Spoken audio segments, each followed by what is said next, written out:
अच्छा सभी भाई, मैं 5 साल हो गए हैं एक जॉब कर रहा हूँ। एक बहुत अच्छी जॉब है, मेरी 6 फिगर की जॉब है। बट अब मैं जॉब से थक गया हूँ और मैं जो है अपने आप को स्केल करना चाह रहा हूँ। और मेरे पास एक प्रोडक्ट भी है। फॉर एग्जांपल मेरे पास एक लैंप जो है वो प्रोडक्ट है मेरा। अब मुझे आप एक रोड मैप दें कि मैं उस प्रोडक्ट को कैसे ऑनलाइन मार्केट के अंदर लॉन्च करूँ और उसको क्या कैसे बेच सकता हूँ और मुझे क्या क्या उसमें हर्डल्स जो है वो फेस करने पड़ेंगे। देखिए माज भाई, पहली चीज़ तो ये है कि जो प्रोडक्ट आपने हंट किया है उसकी रिसर्च कितनी है आपके पास। ठीक है, नंबर वन। अगर आपको उसकी ईची बीची नहीं पता, ठीक है, कि वो कहाँ से बनता है, उसका फ़ायदा क्या है, उसकी प्राइस जो कॉस्टिंग है स्पेशली वो मार्केट में ऑलरेडी कितनी चल रही है, कितनी होनी चाहिए, और उसकी ऑनलाइन मार्केट का साइज़ क्या है, जब तक आपके पास ये सारे फैक्ट्स एंड फिगर्स नहीं होंगे तो आप उस प्रोडक्ट की बेस पे अपनी जॉब क्विट करके बिजनेस नहीं कर सकते। क्योंकि आप ऑनलाइन कर रहे हैं, या तो ये कहें कि आप जॉब से ही फेडअप हो गए, तो आपके पास ये बहाना है कि क्योंकि अक्सर हम लोग ना क्या करते हैं कि हम अपनी हमें बहाना चाहिए होता है कि कोई बहाना मिले तो हम वहाँ से स्लिप हो जाएं। हालांकि आपका दिल नहीं लग रहा जॉब में, लेकिन जॉब में क्या इशू है, लेकिन आप वो जॉब करते हुए पार्ट टाइम भी कर सकते हैं। ऑनलाइन करना है ना, तो ऑनलाइन में कैद तो नहीं है। तो उसके लिए फिर आइडिया, और आइडिया के साथ जो मोस्ट इंपॉर्टेंट, आइडिया से ऊपर की चीज़, आइडिया अगर बहुत अच्छा ना भी हो तो चल जाता है अगर एग्जीक्यूशन प्लान है तो। अगर एग्जीक्यूशन प्लान ही नहीं है तो डेली आप देखें एक क्रिएटिव आदमी 10 आइडिया सोच लेता है, तो पाकिस्तान में कम से कम 10 15 20 लाख लोग क्रिएटिव तो होंगे इस वक्त, मिनिमम। ठीक है, तो तकरीबन करोड़ आइडिया तो डेली का आता है लेकिन एग्जीक्यूट कौन कौन से होते हैं, कौन कौन से नहीं होते, ये चीज़ आपने देखनी है। तो आइडिया इटसेल्फ जो है, सिर्फ आइडिया ये मैटर नहीं करता, आइडिया के साथ एग्जीक्यूशन प्लान, और उसके साथ साथ मार्केट में अगर पहले घुसेंगे तो फिर भी चैलेंजेस हैं, मार्केट में लेट घुसेंगे तो फिर भी चैलेंजेस हैं। ऑन टाइम घुसना और फिर उसको उस हिसाब से प्लेस करना और फिर उसको में वैल्यू ऐड कराना लोगों को। मिसाल के तौर पे मैं एक एग्जांपल देता हूँ, ये लैंप है, सबसे बड़ा चैलेंज क्या है इसमें, ये हैवी है, इसकी आप शिपमेंट कॉस्ट आपको ज़्यादा पड़ेगी, फिर हैंडलिंग बड़ी मुश्किल है, ये टूट सकता है। बिल्कुल ऐसा। ठीक है, तो आप ऐसा क्या करेंगे, अब यहीं पे अपॉर्चुनिटी भी है। अगर आपने इसके ऊपर काम कर लिया, इसको बेहतर अंदाज से इसकी हैंडलिंग भी करवा ली, शिपमेंट भी करवा ली, फिर एडवर्टाइजिंग तो हर कोई कर लेता है। ठीक है, तो फिर क्वालिटी है प्रोडक्ट की, तो फिर इसमें आपके लिए मार्जिन है। अल्टीमेटली हमारी लॉजिस्टिक्स जो है वो एग्जैक्टली कट हो तो जाएगा। चैलेंजेस, जिस बिजनेस में जितने ज्यादा चैलेंजेस होंगे, उसके चैलेंजेस के जितने ज्यादा सोल्यूशन निकालेंगे उतना पोटेंशियल उस बिजनेस में होगा। इजी बिजनेस की तरफ मत जाएं, इजी बिजनेस हर कोई कर लेता है। जब इजी बिजनेस की तरफ जाएंगे, हर कोई करेगा, तो उसमें आप क्रिएटिव हो या ना हो, हर कोई कर रहा है ठीक है, लेकिन मुश्किल काम में वही सिर्फ सरवाइव करेगा जो चैलेंजेस को फेस कर सकता है, जो चैलेंजेस का मुकाबला कर सकता है। तो टफ गाय बने, बी अ टफ गाय। तो इस तरह आप कारोबार में आ सकते हैं। और फिर देखें कि सम टाइम, देखें मैंने जो सबसे बड़ा इशू देखा है वो ये है कि सैलरी मिल रही है 50,000, कारोबार आपने स्टार्ट किया है, वहां से आपको आमदन आ रही है 10,000, आप जॉब छोड़ देते हैं और 10,000 के पीछे चले जाते हैं। अब वो 40,000 का गैप कहां से पूरा करेंगे, इसकी स्केलेबिलिटी कहां से करेंगे।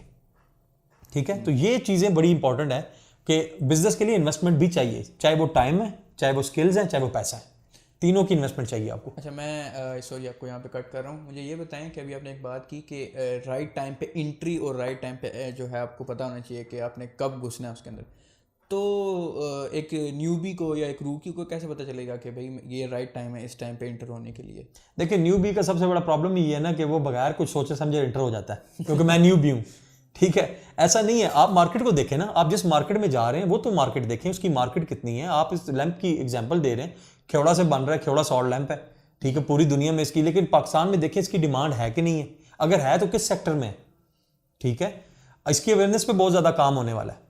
बिल्कुल ऐसा। ठीक है, आप इसको हेल्थ सेक्टर में बेचेंगे तो इट्स अ डिफरेंट प्रोडक्ट, आप इसको डेकोरेशन की सेक्टर में बेचेंगे तो इट्स अ डिफरेंट प्रोडक्ट, तो प्राइसिंग भी डिफरेंट होगी।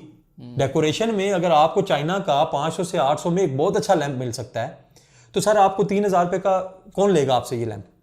बिल्कुल ऐसा। ठीक है, अगर आप बहुत अच्छी क्वालिटी का लेकिन आप अगर हेल्थ सेक्टर में ये बेचेंगे तो सर वहां ले लेंगे, क्योंकि उसके, लेकिन उसकी फिर मार्केट कैप कितना है, जैसे मैंने पहले बोला है। तो आपको ये सारी चीजें देखनी, फिर कंपटीशन भी देखना है कि मार्केट में जो ऑलरेडी लोग कर रहे हैं वो कितना, किस लेवल का काम कर रहे हैं। तो हर चीज में चैलेंज है, जिसमें चैलेंज जितना बड़ा होगा आपने उस पर जितना ओवरकम करेंगे उतना ज़्यादा अपॉर्चुनिटी आपके लिए होगी पैसे कमाने की। अच्छा, अभी मतलब पहला स्टेप जो है वो आपने डिफाइन कर दिया कि आपको सबसे पहले जो है वो मार्केट एनालिसिस करना पड़ता है कि भाई कि आपके जो प्रोडक्ट है उसकी डिमांड भी है या नहीं है। लेट से अब इस हम स्टेप को कवर कर लेते हैं कि हमारा स्टेप जो है वो कंप्लीट हो गया और हमने मार्केट एनालिसिस कर लिया, हमारे प्रोडक्ट की डिमांड है। देन अब मेरा नेक्स्ट स्टेप क्या होना चाहिए यहाँ पे? देखिए, उसमें आपने अगर ऑनलाइन मॉडल इस्तेमाल करना है तो उसकी कैंपेन करें। मैं ये समझता हूँ कि आप डेली 1000 रुपये लगाने से बेहतर ये है 5 दिनों में 50,000 लगा के एक ही दफ़ा टेस्ट कर लो। आपका टाइम बच जाएगा। पैसे 50 दिनों में भी 50,000 लगने हैं, लेकिन 50,000 रुपये लगने के बाद 50 दिन गए, ठीक है। 50 दिन सक्सेस लेट होगी या 50 दिन फेलियर लेट हो गया, तो it's a matter of time. Time is money. आप 50,000 की 5 दिन में करो, क्रक्स निकालो और उसकी बेस पे स्ट्रैटेजी बनाओ। अगर तो कामयाब हो गया तो इसको कैसे स्केल करना है, देन आप स्ट्रैटेजी पे आ जाओगे, ठीक है। और ई कॉमर्स में एक बात ध्यान में रखिएगा, सेल वॉल्यूम मैटर करता है डेली बेस पे। जितना सेल वॉल्यूम होगा उतने प्रॉफिट्स मल्टीप्लाई होंगे डेली बेसिस पे, और जितना सेल वॉल्यूम लॉस में होगा, आपका जितना लॉस जा रहा है उतना मल्टीप्लाई होगा। तो आपको डिसाइड करना, इसमें आपको रिलक्टेंट होने की जरूरत नहीं है। ई कॉमर्स एक ऐसा बिजनेस है जिसमें रिलक्टेंट होने की जरूरत नहीं है। लोग क्या करते हैं, 5 प्रोडक्ट्स लाते हैं, 5 टेस्ट करते हैं, 4 निकाल देते हैं, 1 रख लेते हैं, उस पर काम करते हैं, फिर 5 लाते हैं, तो इस तरह करके भी काम कर रहे हैं। बिल्कुल ऐसा, ठीक है। लेकिन वो सबको आहिस्ता आहिस्ता टेस्ट नहीं कर सकते। तो इसलिए कहने का मकसद ये है कि ये वो राइट चीजें हैं कि आप उसको टेस्ट करें, और अगर ठीक है, नहीं तो फिर दूसरे पे काम करें। जिद नहीं लगानी, जिद लगाएंगे तो लटका लेंगे अपने आप को। तो बस ये सिंपल सी टिप्स हैं। अच्छा, यहाँ पे मैं एक और बात ऐड कर दूँ कि जो हमारे 2 स्टेप्स यहाँ पे जो हो गए, हमने पहले जो है मार्केट एनालिसिस कर लिया है, देन हमने उस प्रोडक्ट को टेस्ट आउट कर लिया मार्केट में लॉन्च करके। अब जो मोस्टली केसेस में होता है, जो आप बेहतर जानते हैं कि ये होता है कि पहले 2-3 महीने जो हैं वो अच्छे नहीं जाते। आपका जो बिजनेस होता है वो ब्रेक इवन पे जाता है या फिर प्रॉफिट नहीं बना पाता है। तो वहाँ पे जो है 90% तबका जो है वो बिल्कुल डीमोटिवेट हो जाता है कि यार शायद मेरे से कोई गलती हो गई है या मैंने कोई चीज़ ठीक नहीं की, तो कुछ और करते हैं।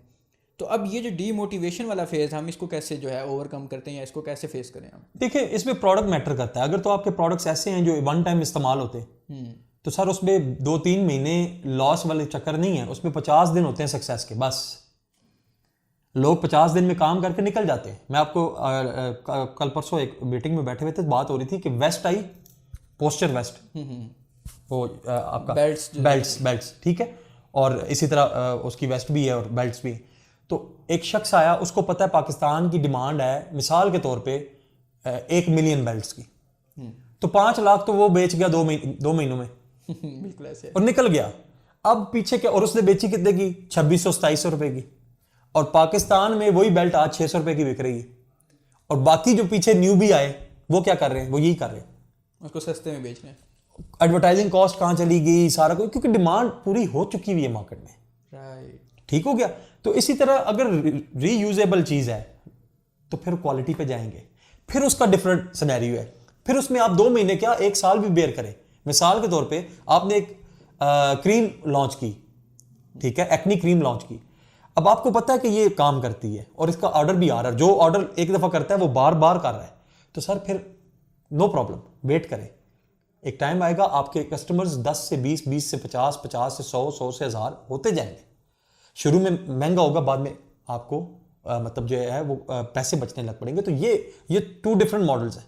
तो इन 2 डिफरेंट मॉडल्स में आपने देखना है कि आप किस मॉडल में हैं और उसके अकॉर्डिंगली आपने अपनी चीज़ों को देखना है। रीयूजेबल चीज़ जो भी होगी उसमें आपकी क्वालिटी इतनी एक्स्ट्रॉर्डिनरी होनी चाहिए, कोई कंप्रोमाइज़ नहीं।